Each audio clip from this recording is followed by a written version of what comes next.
Do you like to sit there and daydream about the future? Is that what pulls you through the hard times? Do you sit there and as life's kicking you in the teeth and punching you in the stomach, you're just like, man, I can't wait, and you daydream? Well, that's what this episode's about. We're going to talk a little bit about what our end goals look like and just what we envision on those really crappy, horrible days. That's one way to put it. Yeah, I think that running, daydreaming about leaving your job has been like on my radar since 5 years. I think the dream has changed pretty much on. I was like trying to run the numbers to see like how much is enough. I used to say before that 27 properties would be like enough, 27 tenants or 27 doors, because I think calculating plus $300 to $400 cash flow per property, that would be something along the lines of like $9,000 or something like a month. Which, if I make the math correctly, like I only spend technically on bills about $60,000 a year, which is, compared to most people, I think living in LA, I think it's pretty frugal. But I also don't have children. I don't have a family. So I'm just counting me, myself, and I. So No cats? My cats, yeah, that's counting food and all of that, those things. Well, No, you don't have to budget more for the cats. That's it. really? More? More nip.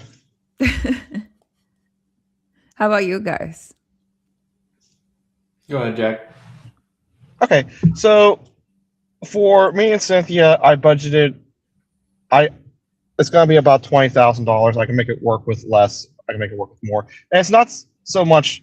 That's our financial freedom number. Our financial independence number is way less. Like I think per month it's like 6,000, and just going off of what Dion says going off of what Dion says, but not listening to what Dion says. Dion always says, multiply by 4. It's like I'm not waiting to get to like, $24,000 a month. I was like, that's idiotic. That's almost a wasted 5 years added for a number that I just really don't need. So I fear if I double it and then just a little bit more, round it up, 20,000, done. That's the financial freedom number. But yeah, and the only reason why I want that much in the beginning is because I want to get together that campground that I've talked about before, and I think I want to work on getting my pilot's license and getting a plane. And then once I get those two things and they're paid off, I'm probably going to honestly think about selling a good third of the portfolio. Interesting. So you want $20,000 a month? Yeah. He's not trying to live frugally in retirement. That sounds like 4x. Yeah. Yeah, well, as the number gets bigger too, Jack, you don't have to do 4x. Like when you have a smaller cost of living, that's when the 4x really makes sense, because if you live on $3,000 a month, like aiming for 12 makes a lot of sense. But if you live on 10, maybe 20 something. Oh, well, if you live on 10, you're spending a lot of money. But you don't, it doesn't extrapolate like that. So yeah, like lowering that multiple as the numbers get bigger, I think makes a lot of sense. Well, like I said, it's only going to be until I get those two things, because I kind of want to do it more or less in cash, which I think at $20,000 a month is feasible. And once I get those two things done, like I said, I'm selling a third of it. I don't need a portfolio that big. Mm-hmm. And now pull off the cream of the crap and sell it, and then shove that into the stocks. Yeah, no, that makes sense. Yeah, I think the number that I came up with is kind of similar. So like my cost of living here is right now probably about $2,500 a month. I'm just very, very conservative with everything. Maybe just make that $4,000 a month to be ultra conservative. But I have abnormally low bills at this point in my life, so I'm expecting them to be around $5,000 or $6,000 within the next few years, because I've been looking at houses and stuff like that. instead of house hacking all the time. So that would add 2,000 plus per month to my monthly expenses. I'd probably aim somewhere around that 18 to 20K a month. That's passive, but I'm not necessarily ever going to really stop working, I don't think. Not that I'm not going to do software stuff because I enjoy that, but I'll probably step away and like do my own thing, so building my own businesses and stuff like that, whether that be software or otherwise. I think that would be something fun to do at that point in time, and then just let the cash flow pay for everything else. Yeah, I think once the cash flow, it's able to pay for your bills consistently. Let's say like, you build a significantly amount of reserves and then you're not worried about like if a roof needs to be changed like every year, and that's like the contingencies that you work for. I think like that opens the door for like what you said, like open your own company and work on a project of passion of like Jack says, the campground that he's talking about. But like my view on retirement, like it doesn't include first class passes to like flights to anywhere. It doesn't include like bowling in Vegas and like You can gambling have. money or anything like that. I can always make room for the first class ticket on the SS Jack in the Sky. Oh, that's true. Yeah. Yeah, that's why I have to encourage you to go get that pilot license. Yeah, I would agree with that though. I'm the same way. It's not necessarily going for more luxury things, just having the time to do whatever you want to do and the assets to do that. Like something that's been, that I've been looking at is like when I start working, essentially taking everything that I make from my active income and put that into stocks, or vice versa. Like take all the money I make from real estate, put it into stocks, then save all my money from active income, and then buy more real estate with that. And it's just kind of like one thing feeds the other. That's the way I've looked at building up both sides of the portfolio. So I balance my liquidity with my new real estate. But yeah, no, it's fun stuff. I've never really cared about the more expensive things, but I do want to have houses in more than one place. So, it is what it is. So I've thought about this too. You're talking about houses in different places. Mm-hmm. I've been thinking about doing like little plots of land in different places, like little quarter acre that doesn't need maintained, like, and hire like someone to cut the grass, have a shed and a power pole on each one. Because in theory, what I'm thinking is have the camper van and a travel trailer that I can just go from plot to plot in different sections of the country. Mm-hmm.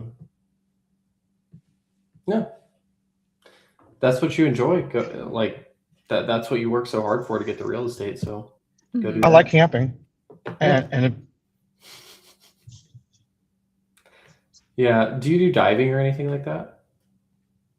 I would probably learn. There's a diving school, right? Surprisingly, okay. For as horrible as this area is for diving, there is actually a diving school where the firemen and stuff send all their, like for Pittsburgh and stuff, up here to learn how to dive in the rivers and stuff. So I would probably actually go there and try diving in different countries and stuff. What do you guys think about 3Better99? It's not enough until I'll have a Bugatti for every door. What is a Bugatti? Is that a car? Like, I don't. Yeah, I don't think you could afford a Bugatti for every door because those cars are multiple mil. I know it's a joke, but like Bugatti Veyron is like $1 million or more, and then I think the Chiron's even more than that. So maybe you could buy a door of a Bugatti. You have a door per door. Or replica. A little tiny miniature Bugatti for every door that you have. That would be cute. Like each of them can be number per house. Yeah. Yeah. We should just buy a bunch of Phantoms. Oh, you're a Rolls Royce guy. I don't know. I think if I was to go off the deep end and buy some luxury car, it's going to be a Phantom. Otherwise, that's the other thing. I actually wouldn't mind investing in collector cars because I grew up in that atmosphere. I understand the market fairly well. But I would honestly stick with American Muscle. That's what my niche is. And there's some I would leave stock and turn back to OEM. And there's some where it's just they're worth more doing what's the term? Turn them into, I think the term is resto rod, where you leave the classic looks and stuff, but you completely rewire and you have like modern panels and stuff. So you turn it on and it kind of looks like, and it has a screen that pops on and it has modern AC and not the stuff from the 50s and 60s. And you just get an old car and make it modern and go over the top on the paint. I'm actually not opposed. Like my boyfriend is like into cars and he's dream cars like a Porsche or Porsche. I don't even know how to say that, but I'm not opposed to like leasing a car for 1 year from like Turo, get it out of your system, because I feel like Subaru says, like once you get the car and you drive it for a couple years, you kind of get tired of it. Just like with anything new that you have. That's what a lot of car collectors in my area do. Like I'm talking about like the more wealthy ones. They'll keep a collection of 10 cars, but they'll tell you about like the 30 cars that they don't own anymore. And they just keep like they have their top 5 that they just never sell, and they just cycle through the other 5. Interesting. Yasik said you can join the military and they'll pay you to camp. You might be camping in the desert sometime soon. They'll also pay you to have those spinning whistles to go above your head too. I'm not sure I understand what you mean. Pew-pews. Oh, okay. I was like, oh, is he gonna say it? Is he gonna say it for real? No. Yeah. Yasik also said, win the lottery or open a Leering Center in Minnesota and you're set. Well, I guess he did put learning. I added Leering. Larry. I see that Mark's in the chat as well. What's going on, man? Saw that podcast earlier. That was nice. The one that him and I think it's Welby, and then I'm spacing on the other 2 people, but one of them's in a community. But a good podcast. So in terms of like what is enough, you guys seen what your FI numbers are essentially. Are you going to continue to keep buying more real estate after that, or is the objective to get to a certain point and kind of hold it? What are you thinking? I don't think I'll ever be done. I think I suffer from the same problem as Emily does. That is constantly on Mark's channel, where it's like, yeah, I'm technically done, but it's like I'm too much of a busy person, and I like working on the houses, and I like working on cars, and I like imagine that. And I think I'm always going to be busy doing a project that makes money in the end. Yeah. So am I fully going to be retired? Probably not. And if I see a screaming hot deal, am I going to buy it? Probably. It's going to change how I buy it. I'm not sure about that. I want to say yes, probably. And then it will be like more artistic and passionate buyers, more so than you're really running the numbers and it makes sense kind of thing, as opposed to like getting more fancy with it. I think it will be what I develop into it, but who knows? Because I did move from fire to real estate because I saw the opportunity and optimization of like cash flow and all of these advantages, tax advantages and everything. And cash flow now is cash flow later. But who's to say we're not open to investing in a different way that's even more smart and even more passive or even higher return than real estate? Like you, Dylan, you do commercial, right?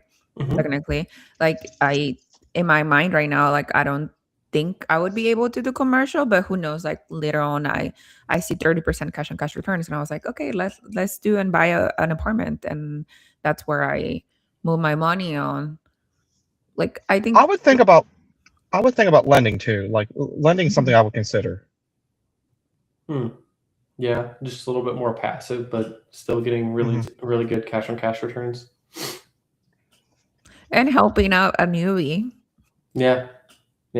Well, yeah, I just wouldn't want to lose a ton of money if their deal goes sideways. You Like, just get the house if you default. yeah, hey, you got to put the 20% down on this, and if you default, you default. Yeah. You know, it is what it is. Of course, worst case scenario, but yeah, of course. well, then also with lending too, you have ordinary income taxes that you have to pay on the returns. So you kind of have to factor that in when you're looking at like what's the true cash on cash compared to if you were to own real estate. I hear a lot of people moving from real estate into oil rigs now. Oh yeah. Mm-hmm. Are they doing like gold mining and stuff like that too? Like, have you ever watched Financial Audit? No. Oh, there was this guy talking about like a diamond mine in Africa that he was investing into. And they're like, okay, dude, okay, I hope you didn't fall for this.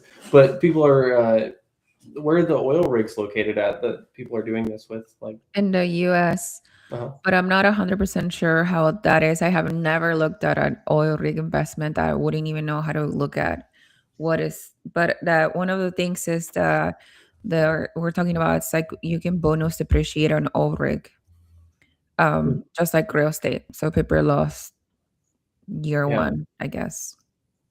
Yeah, the only thing I would be worried about is I just don't understand that business. So I would be worried that I wouldn't know how to underwrite that correctly, and I could be buying something that's, you know, it could just not even be legitimate, but then at the same time, it could just not be nearly the return that I was expecting based on the numbers that I ran for it. But I've never seen that business. The thing is too, it also appreciates drastically. Like there's years where it's going to be really high, and there's other years are going to be super low, and I hate to say it, but like politics actually plays a huge factor in that, because I was looking kind of into land for a while of doing something and having like an oil company selling the gas and oil rights off as a potential investment, and I was seeing the drastic swings and stuff just from year to year to year. It's like this isn't reliable. It's like this would be cool if, like, for example, you had the money to buy, like, for example, you know, my camp, and you did that, and that was just like icing on, you know, your cherries on the icing that's already on the cake. But like to do that as a sustainable income, it's just at least to do it in this area of the country is kind of just, it's not something you can really rely on. I don't know. It's not a business I've ever looked into.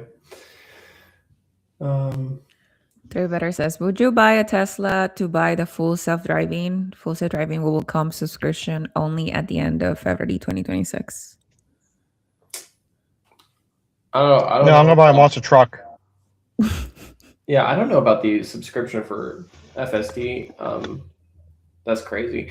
I do also think it's kind of interesting that people look at EVs as a way that they are helping the planet, but you still have to know where the electricity is coming from, because if the electricity is coming from a coal burning facility, you're not really doing anything by just using EV energy instead of petroleum.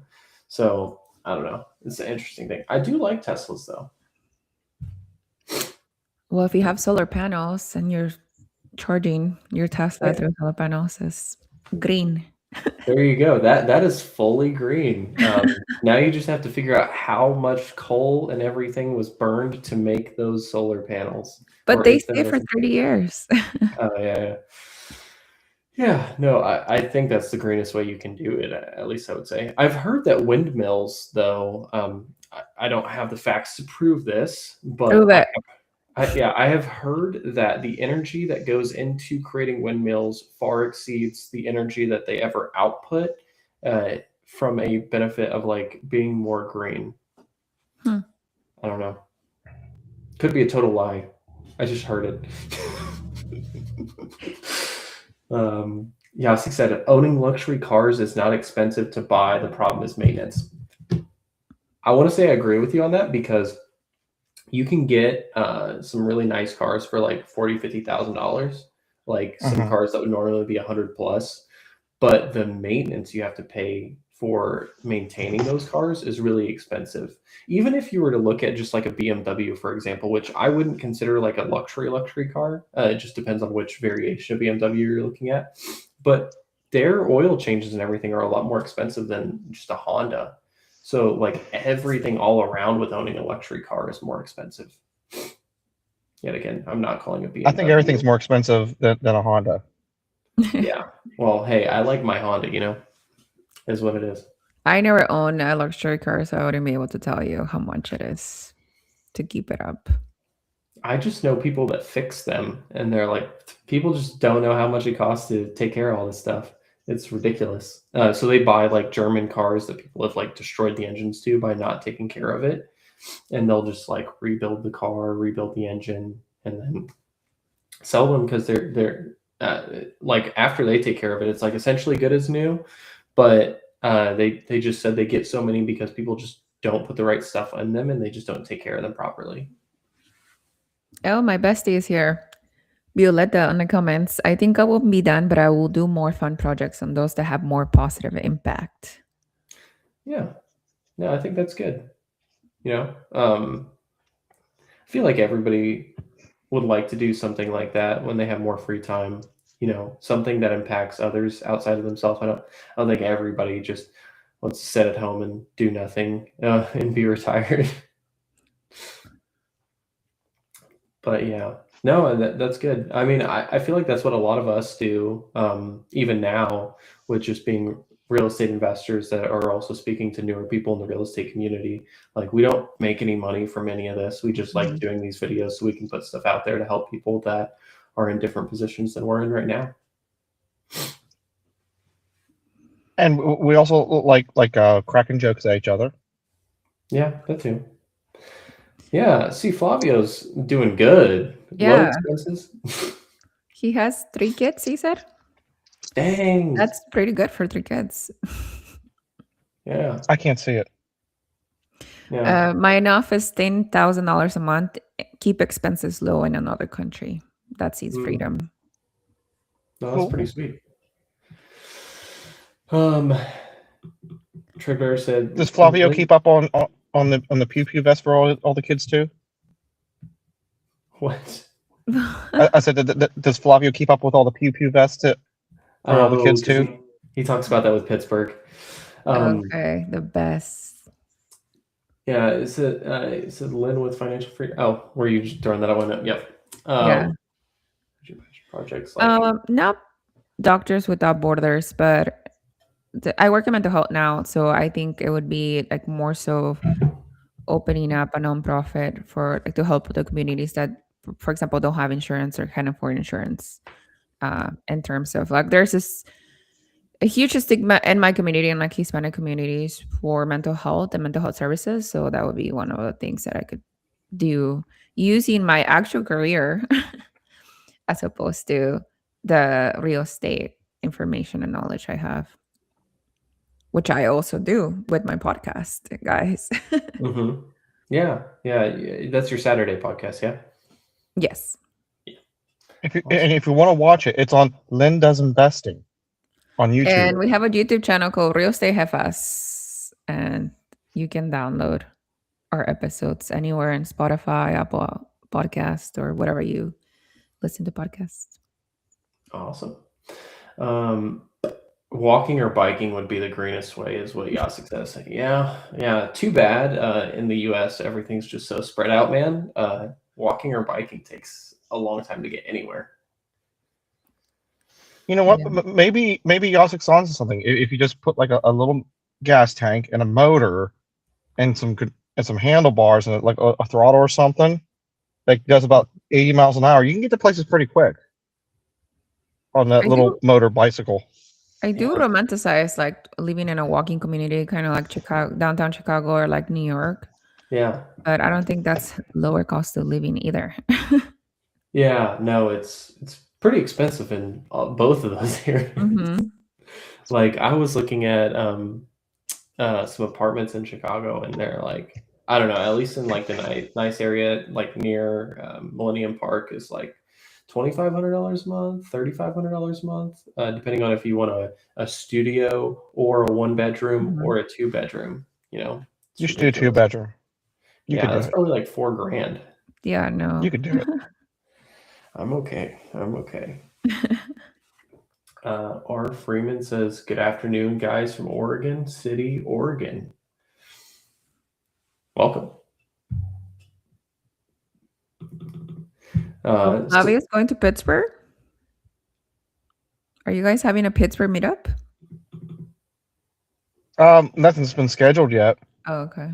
I think that's why he's saying. I mean, I think he's saying that's why he doesn't need the vests, Mm. because he always talks about Pittsburgh like that. You don't want to live in New York City or Chicago, or Pittsburgh is better.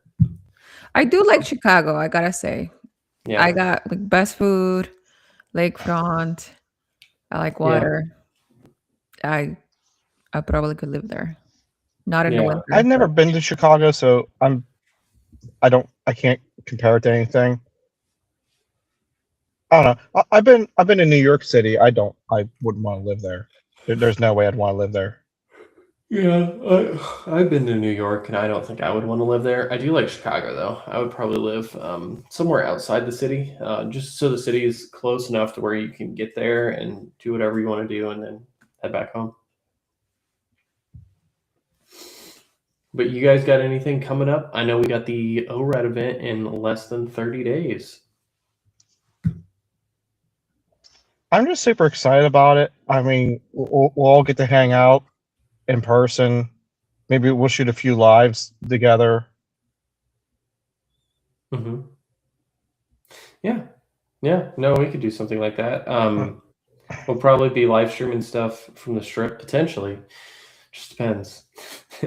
I'd like to. One of the things I really like to do again is last year we walked through the casinos and along the strip, and I kind of hope that we do that again. Yeah, that was fun. Lynn, were you there last year when we were all walking around? Yeah, but I did not make it before. I made it Friday night and I Mhm. drove then and I just passed out. And then I left like Sunday 6 p.m. Mm. So I didn't hang out with you guys very much. So I also brought my boyfriend and he was like, let's go have dinner. Yeah. No, I talked to my fiance about that to see if she wanted to go, but just depends, because if somebody's not interested in real estate, they don't want Yeah. to hang out and talk about real estate for 12 8 hours. Yeah, 12 hours. I was gonna say 8, but you're more right. Yeah, he was like, when are you guys gonna be done? Can you get out for lunch and things like that? I'm like, no, lunch is when we network. Yeah, that's when everybody's hanging out. What are you talking about? Yeah, no, I get it. If like I got taken to an event that was not about stuff that I'm particularly interested in, I Yeah, would probably be like, yeah, I'm not about to hang out and talk about this all day. right. Butler Night Crew coming to Vegas is what Yasik said. What? Sorry, I'm a little tired. Said Butler Night Crew coming to Vegas. So I believe that was from your event, Jack, where they had the group of people that went out and checked out Butler at night. Yeah, that are Yasik, Steven, and there's like one or two more people went up to a Butler and drove around at night. Mm. The Butler Bruisers. Yeah, Mark said that you were too cool to hang out with all the real estate people.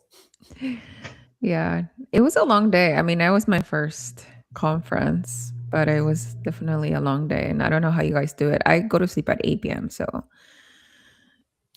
Yeah, no, I work night shift. I'm used to only getting a few hours of sleep and just a couple. Yeah.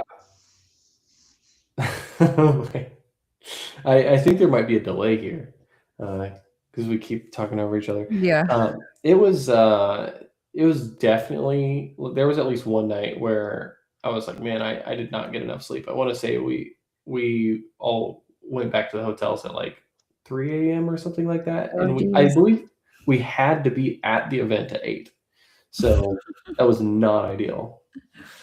But it was worth it hanging out with everybody, getting to talk real estate. But yeah, 8 a.m. to 3 a.m. is way too long of a day to be doing all that. Silence of the Rams tonight. Are the Rams playing tonight? I'm gonna guess it's Bears and Rams based on what I'm seeing, but we'll see. That sounds right. I heard something. I don't know. I don't really pay much attention to football. Mm. Oh, so here's something. Here's something I'd like to tell you guys about. Mm-hmm. So in the local community here, I'm kind of getting a little bit of a reputation for a real estate investor, and they asked me for springtime if I would consider writing an article. So in the school community, I posted the article I'm thinking about submitting to them, talk about real estate and how the steady long term investor, one rental at a time. I mentioned the community is like the knuckleball baseball, where it's phased out, but it's reliable, it's consistent, it's it's not flashy, but it gets you from point A to point B. I figure springtime baseball. Yeah. No, I mean, I think that's good. I haven't seen your post, but I'll have to check it out and give you a little bit of feedback on that. Yeah, there's a few grammatical errors I saw after I posted it. I was just like, well, like I started a sentence with "and." I noticed. Did you capital A? Capital A. Yeah, you don't do that. So that's one thing I'm going to fix when I actually go to submit the article. Yeah. That's cool. Is it going to be printed in like in a newspaper or just a blog? It's just a small community bulletin thing. Mm-hmm. I guess it's a newspaper, but they kind of print it out more like a book, honestly. Mm. Yeah. No, that's cool. Is this like, because we have a few like local newspapers, is it essentially like that? And they have like their own website where they post this stuff? I don't even think they have a website. Oh, wow. Mm-hmm. Wow. Yeah. I'm surprised. I feel like a lot of newspaper businesses that I've seen at least are shifting as much as possible to online because the generations that actually read newspapers are phasing out, I guess is the best way to say that. So they're no longer buying it. I believe the business as a whole decreases in size at like 25% per year or something like that. I mean, it's like absolute destruction in the newspaper industry. So Yeah. don't go into that business. Cody Sanchez would say it's a good opportunity to buy that business.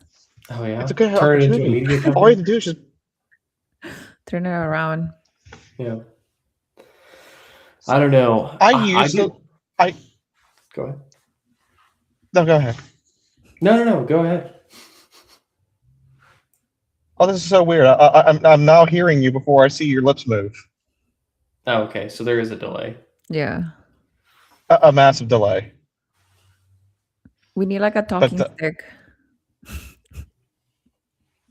Like I used to like Cody Sanchez, but like I don't know. I don't know. I got tired of like. My complaint about her is the same one with Robert Kiyosaki. She gets you all hyped up to do something, and then like at the end of it, you're just like, I don't know what to do. Yay! And you're like just full of all this energy that you don't know what to do with because you're just like. And then like tomorrow she'll come out with a new video about a different thing. Be like, today it's laundromats. Tomorrow it's selling ping pong tables. Tomorrow we're going to flip furniture, and next day we're going to do vending machines. It's just like. It's just too much. Yeah, what I take from it is really there's just so many different ways to make money, and most people are in like the one track mindset of like just going to your job and working there, and that's how you make money, and then you can invest that money in your retirement account or whatever. You can do fire or something like that. Whereas, somebody like her has a channel where she talks about all these different types of businesses that people are running and like all these super boring ways that people make millions of dollars, and how it's a lot easier than you think. And a lot of the people that are actually running these businesses are, they tend to be older just because newer people aren't running a lot of these. So it gives you the opportunity to be able to come in and do something like that. I do get how though seeing so many different types of businesses could give you like a shiny object syndrome, and there's not like a one path to go down. Like, do I buy a laundromat, or do I do this, and do I do whatever?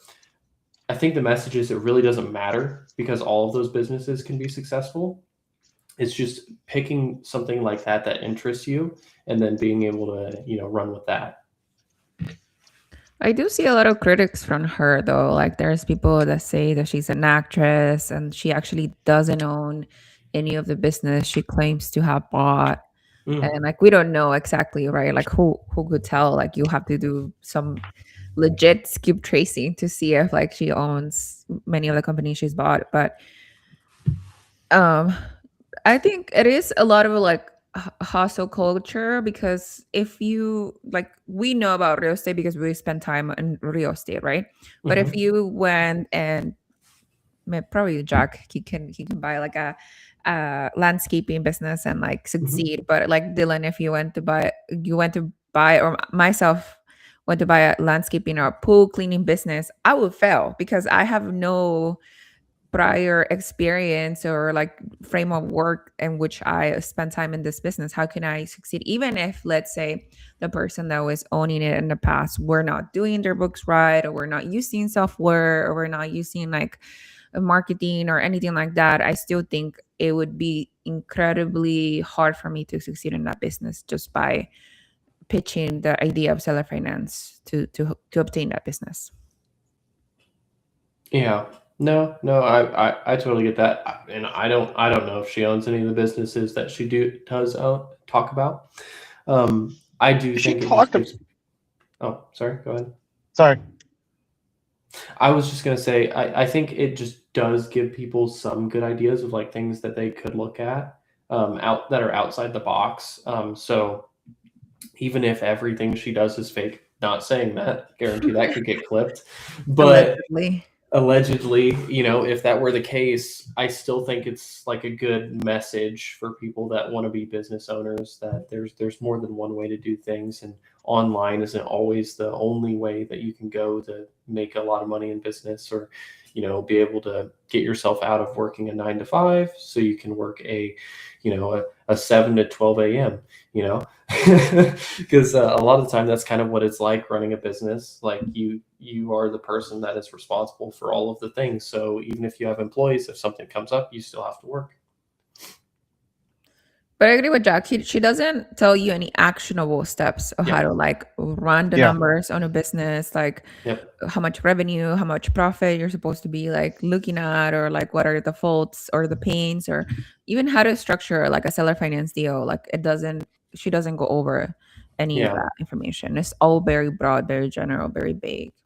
Yeah, I feel like a lot of it always tends to be like go on Biz Buy Sell or something of the sort.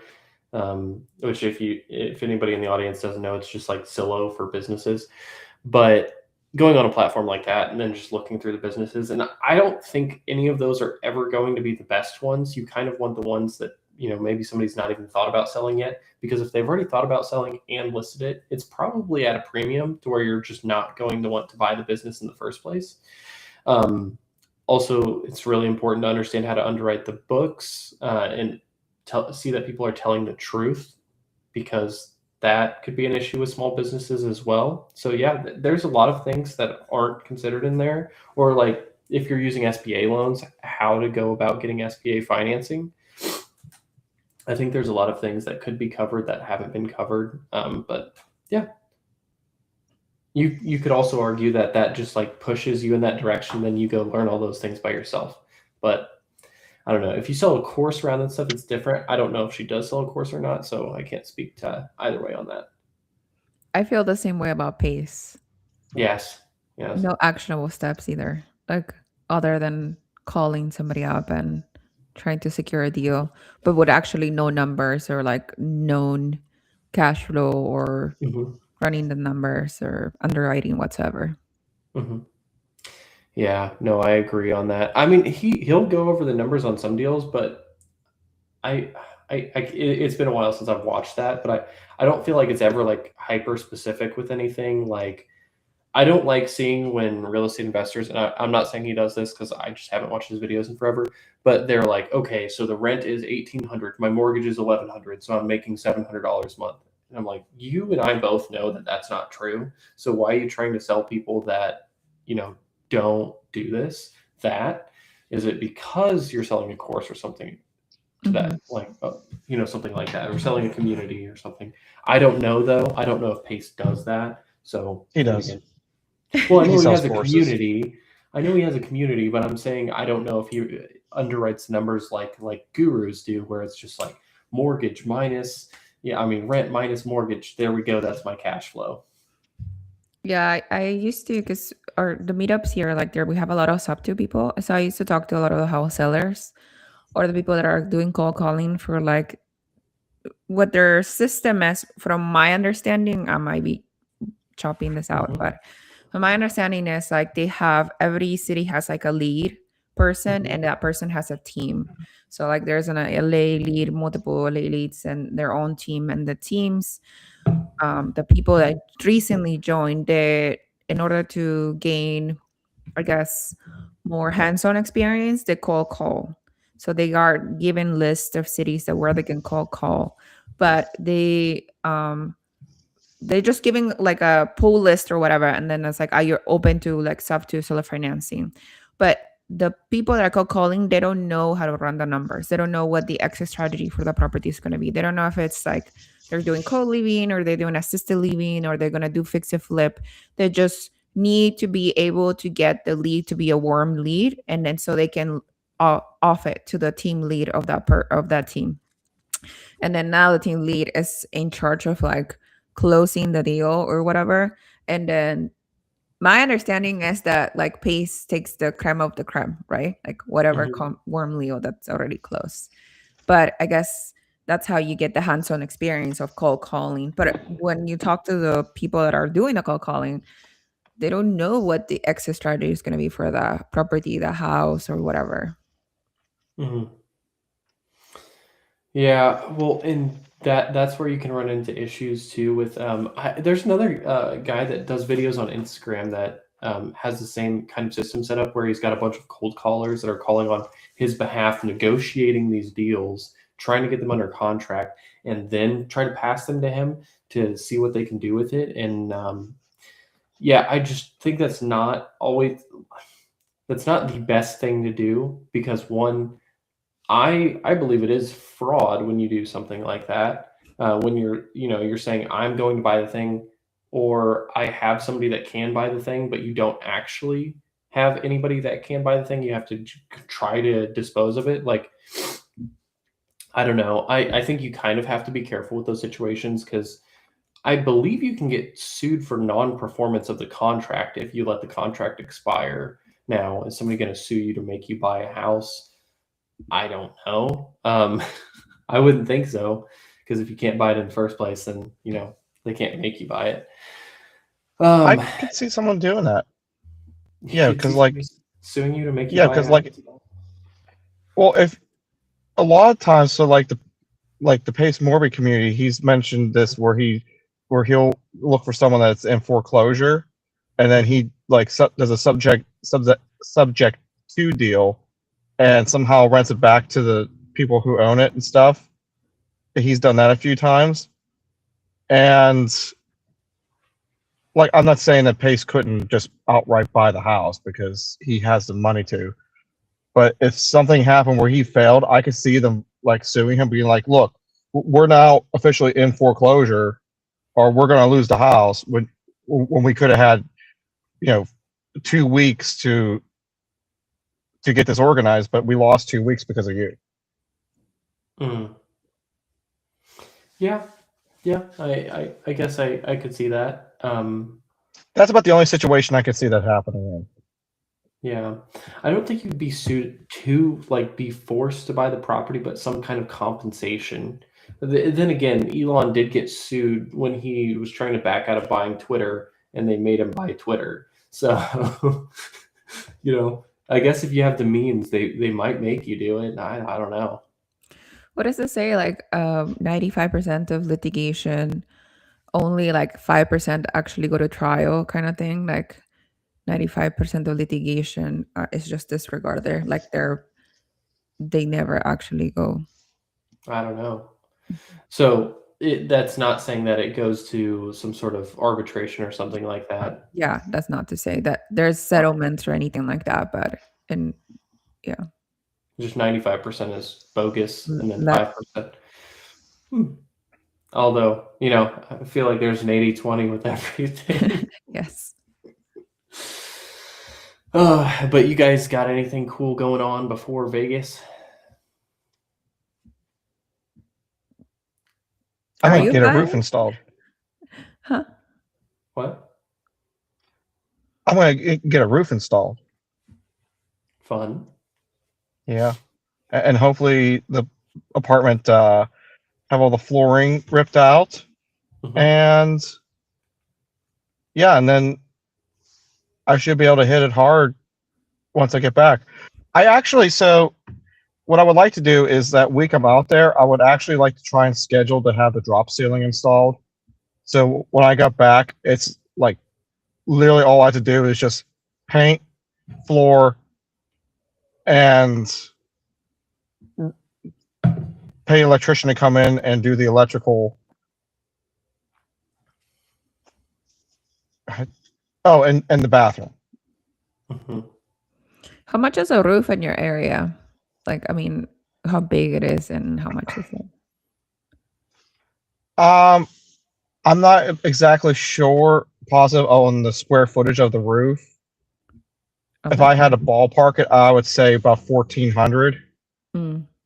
That's We're pretty big. doing shingles on this one, and it has a 50-year warranty, and it's probably, I think when it's all said and done, run between 11 and 11.5. Because there's some things that he can't see.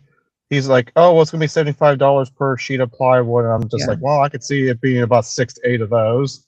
He's like, oh, and if you want the anti-icing strips and this and that, that's $25 per section. And I was like, okay, so it's gonna be about 11.2 to 11.5. I'm estimating.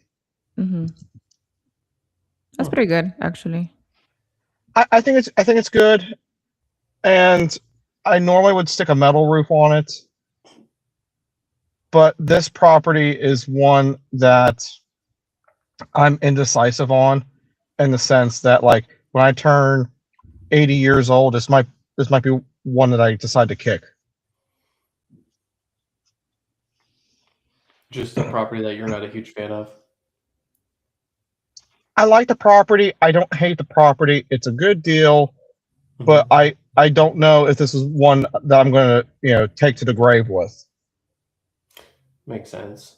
It's going to be a long-term hold, but it's just not going to be a hold it's not going to be one I hold to the grave. I think all of my stuff's going to eventually get newer. Like I'm going to sell everything and then buy newer product, and then just keep that for the longer term instead of keeping a lot of the older stuff that I have. Because like once you have the major problem that a lot of real estate investors have when they're starting out is they don't have the money, or they have some money, but they don't have a lot of money. Or if you do, then you're not included in this. Once you have the money, though, you can transfer it into different things. You could take all your money out of real estate and put it into dividend stocks. You could take all of the money out of all of the older real estate that you own and buy newer houses in cash, and then just manage those and minimize what you have to deal with. maybe you're buying a house in like an A-class area, and that's just like your only rental, but it's like the same equivalent cash flow as like 4 or 5 other houses that you would have because you bought it in cash, you know? Yeah, So, I agree. If you had hundreds of thousands of dollars, I would buy only new construction. mhm. Why would I deal with the 100-year-old house? Yeah, yeah, no, exactly. Or build your own new construction, Hmm. you know? So, I think that's what it'll do over time. I might look at like building some of my stuff, like duplexes and apartments and stuff like that, but um, I'm getting kind of tired of older buildings. There's always a headache. Like always a headache. Like something is broken, there's a foundational issue, there's a roof issue, something like that. So Maybe you're hanging out with Cody too much. yeah, He's could like be. moving everything into new construction. Yeah. No, yeah, like maybe cash flow is not as important. Maybe we just need to have more new construction stuff. Yeah, And with that being said, if you guys want to watch the Gen X meetup, go join school and let Financial Firefighter know where he has, I don't know how many, I'm not going to shove words in his mouth, so many free memberships left. And then you can watch Dylan and Cody every Saturday on the school community. it is Gen Z, not Gen X. Let's Did get you that say super Gen X? clear. Yeah, he said Gen X. Gen I'm not that Alpha. old. Yeah, I'm not that old. Gen But X and under. yeah, I think the Gen X meetup is actually going on right now. Is there actually a Gen X? It's not called a Gen X meeting. No, it's the contractor meetup. I just gotta Oh. give them. I don't know if we can cuss on here, so I will skip on that. But I gotta razz them a little bit. No, the contractors is 10 a.m., right? Oh, well, Oh, I like thought it was PST. 3:30 p.m. Oh, maybe PST. Yeah, I don't know. I think it's the same time as ours. Yeah, that's what I was thinking. I thought it was 3:30 or something like that. I think that's the Sunday accountability, like Jared's. Oh, never mind. And he said not nice. Oh, wow. Being attacked. Yeah. Hey, I could throw it out there. I could take it a little bit too. It's I don't fine. know. Jasek's pretty strong, so he may. Yeah. Yeah. I don't think he was in ORAT last year when we had the last year's meetup. Essentially, that's what I was trying to say. So I think this will be a first time me seeing him at a meetup. But I've been talking to him like every Saturday for I don't know however long we've been doing the Gen Z calls. Was he there, Jack? I'm not 100% sure. What's that? Jasek, was he at Aura the second year? I don't think so. I thought he joined earlier in the year, but I could be wrong. I think the first time I met him was when he came to Pittsburgh. Mm-hmm. Yeah. I don't know. But I'm looking forward to it. I think it's going to be a fun time. I booked my hotel and everything for Wednesday. Oh, he said no. Okay, there you go. I might not show up on Wednesday, though. Trying to decide. I might be there Thursday through Sunday instead of Wednesday through Saturday. We'll see how that shakes out. The flights are a little weird. Like a lot of the stuff a lot of the flights you don't get back home until like 1:00 in the morning, and I'm not trying to do that on Sunday and then get back home at 1:00 in the morning and have to be at work at 7 a.m. That would not be ideal. Isn't it off though? Like President's Day? Don't you have it off? Oh, maybe. I don't know. It's a federal holiday. Yeah, I'm not sure. We shall see. I have it off. Maybe you're right. That's why he chooses it, because it's a long weekend.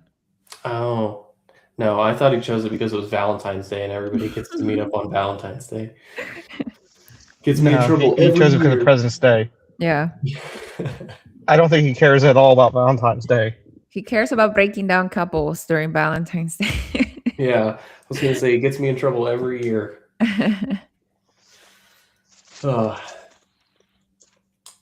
But when are you guys getting in? I'm getting in Thursday and probably nighttime because I'm driving.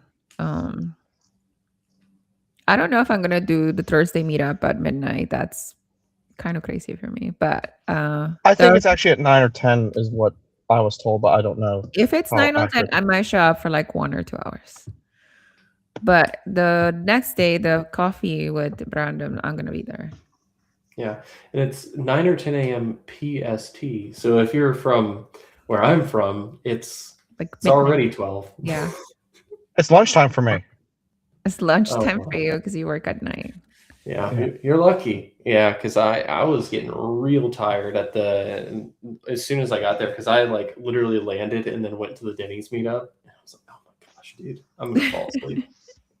I'll be getting there Wednesday, and I wasn't paying attention to what time my flight arrives, so I'm way too early to even check in. hmm And then I'm checking out, or my checkout time is Tuesday, because I didn't want to make the same mistake as last year, hmm where it's like, because I actually liked doing the red eye out Monday night, but then I ended up sitting in like the hotel lobby for like 5 hours with my luggage. Hmm. At one point, I'm just like, yeah, I am never doing this again. I was like, I will purposely get an extra day just so I can have nap time or something and go back to the room. Yeah, no, that makes sense. You could have sat in the gambling chairs for 5 hours before you went home. I don't gamble. I don't know either. I don't either. Yeah, having a bunch of real estate investors on the strip it's nothing exciting because there's no money being thrown around anywhere. Right. Yeah. Sounds like I a think I fun just still thought of a weekend. punchline. Jared last year was trying to think of a punchline. He had a start of a joke and never could think of a punchline to finish it. But the Mhm. joke started off as, what do you have when you have a group of real estate investors? And he couldn't think of a punchline. Well, I thought of a punchline. It's not that good, but it's better than what we did come up with. A bunch of penny pinchers. Yeah, I mean you're not wrong. Yeah. Well, the funny thing I is, personally like a bunch of alcoholics, but it's not and really true because like I don't really drink much anymore. No one Same. got drunk. Mark doesn't drink at all. yeah, well, people were drinking, but nobody like got to the point where we had a story the next day. Ooh, it's not what happens in Vegas stays in Vegas. Yeah. No What? stories. What happens in Vegas goes on YouTube. Oh, no stories. Oh, No okay. stories. That's what people would say. I don't know. I don't know. I was just thinking story the next day. I'm not a like, drinker either, so I'm not like a heavy drinker, but I do like Guinness. So, I'll have a couple while I'm hanging out with everybody. I mean, it's multiple hours too. So yeah. I think it's all right. Yeah. I'm trying to think of anything. We did go out to dinner one time while we were all in Vegas. Well, I mean, multiple times, but there were like we traveled out of the strip, is what I'm trying to say, and went to a couple restaurants, and that was pretty good last year. I'm gonna try to do that again Mhm. this year. I know Mark's planning on going to Fogo, so if you like Brazilian steakhouses, shoot Mark a message, and you can go to Fogo with him. I heard he's paying too. You better be. He's almost retired. He is not. Almost. No. I'm saying he's not He's not paying. paying. Yeah. Yeah. But I know Fogo de Chavo, they accommodate big parties. So they Yeah. have like many rooms to like have like 30 people at a time. Yeah, I don't know. I've been to those places before. I'm not the biggest fan because it's just like so many meats and stuff. I'm like, man, I do want some other stuff. Not that I mind, but I'm just like, I don't know. It's pretty good. I can't dump on it too much because I know people really like it. Mhm. But not my thing too much. Did you all have anything else that you want to cover before we go ahead and wrap this thing up? Are you good? I'm good. Yeah. All right. We all good? Well, Yep. thanks everyone for being here. It's been a good time hanging out with Linda's Investing, Jack, and myself. We'll see you guys next time. We always do this on Sundays at 3 p.m. on Sunday. We try to stay for about an hour and do a podcast. If there's any questions or anything like that that you have about real estate, that's why we're here. We try to bring a topic every week, so we have something to talk about in the meantime. But yeah, feel free to ask us all questions. Lynn invests in Gary, Jack invests in Pittsburgh, I invest in Indianapolis. And yeah, happy to be here. We'll see each other next week. Bye. All right.